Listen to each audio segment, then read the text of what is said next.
Friends, இவங்க என்னோட யோகா குரு கண்மணி ma'am.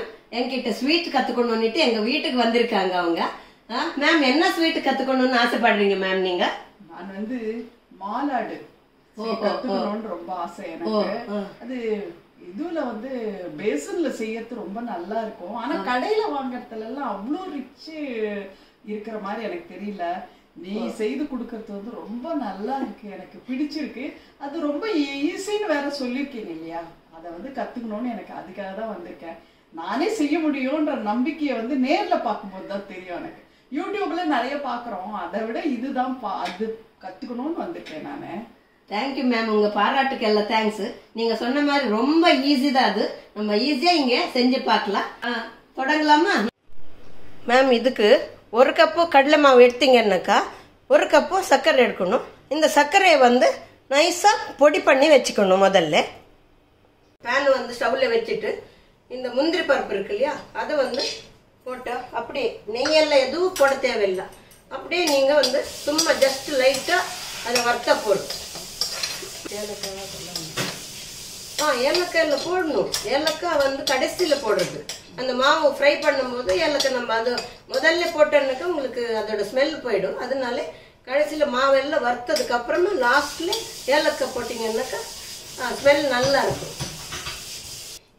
நல்ல தூளா நறுக்கி வச்சாதான். ஆமா ஆமா, நமக்கு உருண்டை கட்டுறதுக்கு இன்னும் இதோட கூட இன்னும் சின்னதா கூட பண்ணிக்கலாம். மாவு அது கூட சேர்த்துட்டு நல்லா வறுத்துக்கணும். அதுல ஒரு கடலை மாவுல ஒரு மாதிரி பச்சை வாசனை போற வரைக்கும் நல்லா வறுத்து வச்சுக்கிறது. ஸ்டவ்வை லோ ஃப்ளேம்ல வச்சுட்டு நீங்க வறுத்தீங்கன்னாக்கா ஒரு 10 மினிட்ஸ் கண்டிப்பா இது வறுக்கணும். நீங்க 10 மினிட்ஸ் கண்டிப்பா வறுக்கணும். பருப்பும் இதே மாதிரி தான் அது பண்ணணும். சத்து மாவுலயும் இதே மாதிரி தான். எதுல பண்றதுன்னா கூட வறுத்துட்டு நல்லா அதோட பச்சை வாசனை போற வரைக்கும் நல்லா வறுக்கணும். லிமிட்டா செய்யலாம், ஈஸியா செய்யலாம். நான் என்ன பண்ணுவேன்னாக்கா இப்படி வறுக்கும் போது நிறைய 1/2 kg அந்த அளவுக்கு வறுத்து வச்சுட்டு அன்னைக்கு எனக்கு எவ்வளவு பிடிக்க முடியுமோ அவ்வளோ செஞ்சிடுவேன். அதுக்கப்புறமா வச்சிருவீங்களா? இல்ல அப்படி பண்ணல, ஃப்ரிட்ஜில் வைக்க வேண்டிய அவசியமே இல்லை. வறுத்தாச்சு இல்லையா, டப்பால போட்டு அப்படியே வெளியில வைக்கலாம். ஃப்ரிட்ஜில் வைக்கணும்னு அவசியம் இல்லை. நம்ம நெய்யும் போடல, ஒன்னும் போடல, வெறும் மாவு வறுத்து வச்ச மாவு கெட்டு போகாது. நம்ம இப்போ எப்போ வேணுமோ அப்போ அது உருண்டை பிடிக்கும். கொஞ்சம் லீஷரா பண்ணி வறுத்து வச்சுட்டு பண்ணலாம்.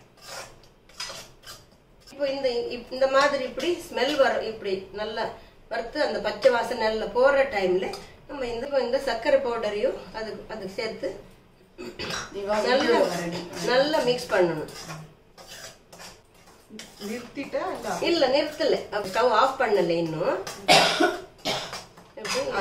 நல்லா மிக்ஸ் ஆனாலே போறோம்.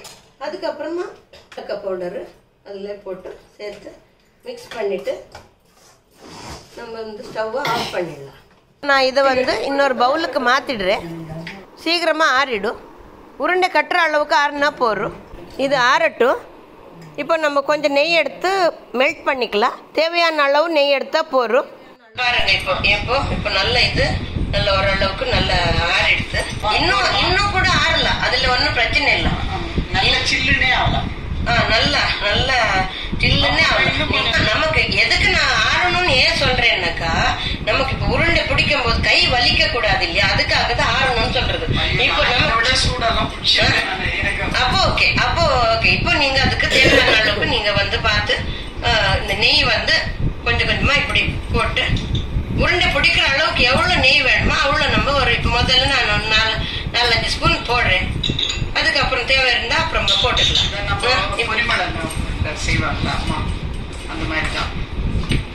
நமக்கு எவ்வளவு தேவையோ அவ்வளவு நெய் போட்டா போறோம். அதுக்கு மேல இப்படி நம்ம